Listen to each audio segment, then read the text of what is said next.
SIR এ বাদ যেতে পারেন যে কেউ। ভয় শুধু সংখ্যালঘুদের কিংবা মহিলাদের কিংবা গরিব সর্বহারা মানুষদের কিন্তু নয়। ভোট দেওয়ার অধিকার চলে যেতে পারে খোদ সরকারি কর্মচারীরই। যার কথা বলবো তার চাকরি জীবনে বিস্তর অভিজ্ঞতা। দুবার ফার্স্ট পোলিং অফিসার ছিলেন তিনি, দুবার প্রিসাইডিং অফিসারের দায়িত্ব পর্যন্ত সামলেছেন। কলকাতা পুরসভার উচ্চ পদে কর্মরত ব্যক্তি তিনি। তার নাম উৎপল সর্দার। হ্যাঁ, উৎপল বাবুর নাম বাদ গেছে ভোটার লিস্ট থেকে, এমনকি বাতিল হয়েছে তার আধার কার্ড থেকে শুরু করে ভোটার কার্ড পর্যন্ত। কিন্তু কেন তালিকা থেকে বাদ পড়লেন তিনি? সেই উত্তরই খুঁজছেন উৎপল বাবু। উত্তর দেবে কে?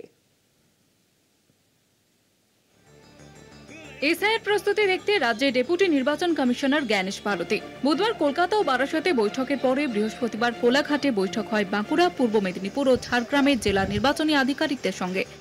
এরই মধ্যে মাথায় আকাশ ভেঙে পড়েছে বারুইপুরের বাসিন্দা কলকাতা পুরসভার উচ্চ পদে কর্মরত উৎপল সর্দারের। রাতারাতি ভোটার তালিকা থেকে নাম বাদ গিয়েছে তার। মোবাইলে সেই বার্তা পেয়ে চোখ কপালে উৎপল বাবুর। একই সঙ্গে বাতিল তার আধার কার্ড ও ভোটার কার্ডও। 2024-এ স্ত্রী রেণু সর্দারের নাম বাদ গিয়েছিল ভোটার তালিকা থেকে। অনলাইনে আবেদন করলেও তা বিফলে যায়। এবার পালা উৎপল বাবুর। কলকাতা পৌরসভার উচ্চপদস্থ কর্মীর চাকরি জীবনের অভিজ্ঞতা। দুবার তিনি ফার্স্ট পোলিং অফিসার। 2023 সালের পঞ্চায়েত ও 2024-এর লোকসভা নির্বাচনে সফলভাবে দায়িত্ব পালন করেছেন প্রিসাইডিং অফিসারের। উৎপল বাবুর ভোটার কার্ড 1995 সালের। যাকে অন্যের ভোটাধিকার নিশ্চিত করতে দায়িত্ব দেওয়া হয়েছিল, সেই সরকারি কর্তার ভোটাধিকার কেড়ে নেওয়া নিয়েই উঠছে প্রশ্ন। 2024-এর লোকসভা ইলেকশনে কাজ করেছি প্রিসাইডিং অফিসার হিসেবে।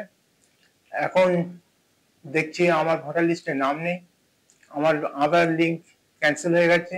আধার বলছে আমার আইডেন্টি প্রুফ চায়, অ্যাড্রেস প্রুফ চায়, ব্যাংক চেয়ে পাঠিয়েছি কেওয়াইসির জন্য। এগুলো সাবমিট করতে পারছি না বলে আমার স্যালারিও পাবো কিনা তাও ঠিক নেই।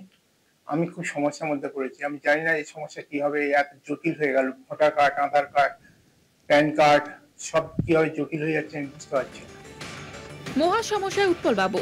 এই পরিস্থিতিতে মাস মাইনেটুকু হাতে পাবেন কিনা সেই চিন্তায় ঘুম কেড়েছে কলকাতা পৌরসভার উচ্চ আধিকারিকের। বারুইপুর থেকে প্রিয়গোপাল মুখোপাধ্যায়ের রিপোর্ট, কলকাতা টিভি।